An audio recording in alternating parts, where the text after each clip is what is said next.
Thank you for waking up with Happy Ass, where we come together to grow mind, body, and spirit so we can turn God make the world a brighter and sweeter place to live for ourselves and for others. Well, happy 4th of July. Happy Independence Day. What a great holiday. What a great holiday. And I always look at this holiday as like, it's like a day of reckoning for me. I like, Day of Independence. People fought really, really, really hard for us to be able to do and be and become whatever we wanted to be. I can imagine before that happened that people felt like they were stuck, like there was only so much they could do. They couldn't live the life they wanted because they felt hemmed in and they felt controlled by something outside themselves. And they fought for it. They fought for our independence, and we've got it. But what do we do with it? What do you do with your independence? What do you do with your God-given, fought-for attitude of being able to do what you want to do in this world where you are? And, they always say they interview people on the deathbeds, and a lot of people say they wish they spent more time with their family and stuff like that. That's a lot of them. But one of them that's consistently that they've asked people, like 76% of the people say that they wish they had lived the life they wanted to live. They wish they had not been afraid. They wish they had just gone ahead and without worrying about what everybody said, lived the life that they felt they were put here to do. And I think so many of us just hold back and we don't do anything. There's something that we've got to do everything all at one time, something grandiose so we can live the life we want. But it's in your routine. It's in your routine. It's in your morning rituals. And I'm rereading a book called The Morning Miracle by Hal Elrod. Wonderful book. Wonderful, wonderful, wonderful book. And he will say that he wrote that book out of desperation. It was desperation. Now, I think Tony Robbins says that we'll never change unless we have desperation or inspiration. And sometimes it takes both. And I'm trying to see what they said. It was really cool about desperation. Oh, I love this. Desperation is the raw material of change. Love it. Love it, love it. And, a lot of times we don't change. We don't have any change in our life until we get desperate. That's kind of where I was with my health and my fitness. I was desperate. And, I became less desperate and I kind of got lackadaisical and, became a half-ass instead of a happy ass. And I'm working on it now. I'm working on getting myself, I'm still doing the things, y'all.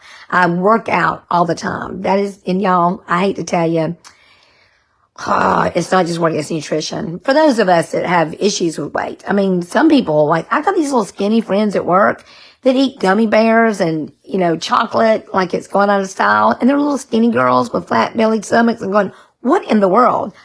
Obviously, God didn't make me that way. That is okay. He gave me other gifts. So what I want to ask you today, and we're going to talk a little more about this desperation thing, a little more about your routine, your rituals, is we always think it's a big thing. Like we got to do everything. But I'm asking you for your Independence Day, and I want you to write it down. And those of you that will share it with me, I would love it so very much. What can you start today? What can you start to, not tomorrow, not after the 4th of July is over, but what can you start today to live the life you're capable of? What is it? What's the thing you can do? I started getting up really early a long time ago. I've been a part of the 5 a.m. club for a long time. In fact, I'm about to become part of the 4:30 a.m. club again because, I really don't seem to be able to get all the things done and get ready for happy ass like I want to without getting up a little earlier. So think about that. But, Hal Elrod says that for his desperation, what happened for him is his first time that he was really desperate was he got hit by a drunk driver and was in the hospital near death, and it took him a long time to walk again and do all those things. But he said that was not as hard as something else that happened to him, because he had family around him, he had people rallying for him. He just had everything all around him, and he wasn't really worried because he just knew what he had inside of him. But then the crash of 2008, which many of us were involved in, myself included, he was so embarrassed because financially he was devastated. He said, and that was different. He said nobody was coming to him bringing casseroles or rallying around him because he had made bad financial decisions. He was so depressed. And he really even contemplated suicide a few times.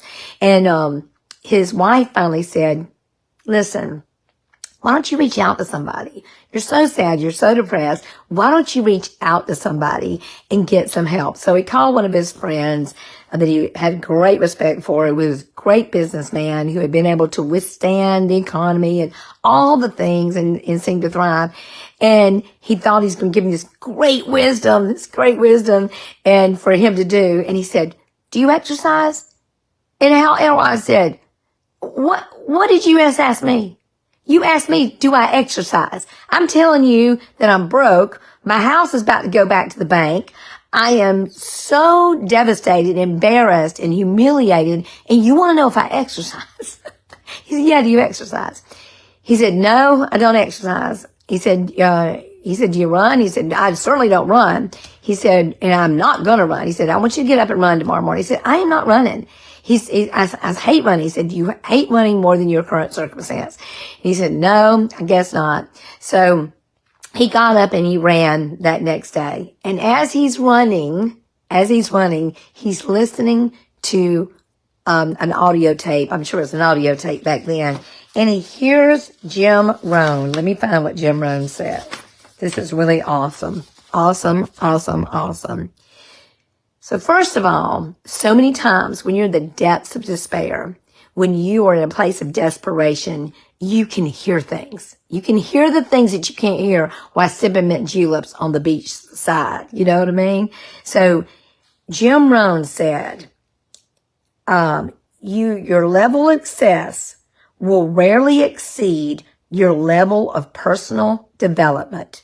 Success is something you attract by the person you become. I'm going to say that again, y'all, because it's fire, and I believe it with every fiber of my being, which is why getting up early, working on me, filters into every part of my life. And I still got a lot to do, which is why I want God to let me live a long time. But I'm going to say it again. Your level of success will rarely exceed your level of personal development. Success is something you attract by the person you become. Y'all, this is the deal. Sometimes we hear things. We hear them all the time. But sometimes our ears are ready to listen. Sometimes we hear it and we go, aha. We have heard something over and over. But I'm hoping you hear it today.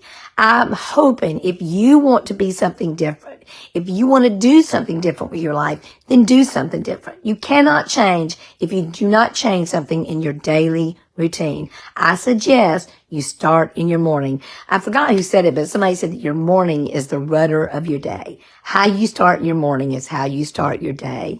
And I think that would be a great way to celebrate our Independence Day. Well, y'all, I gotta get up and go take JJ to theater. Yes, they are having theater today on July the 4th. Yes, they are in Sandestin. So I'm gonna do the skedaddle to Sandestin, take her there, and then come back and cook and do all the fun things you do on July the 4th. Y'all, I hope today is your day of independence. Please don't wait till tomorrow. Please don't say, I'll do it tomorrow. We don't know if we have tomorrow. We have today. You have today.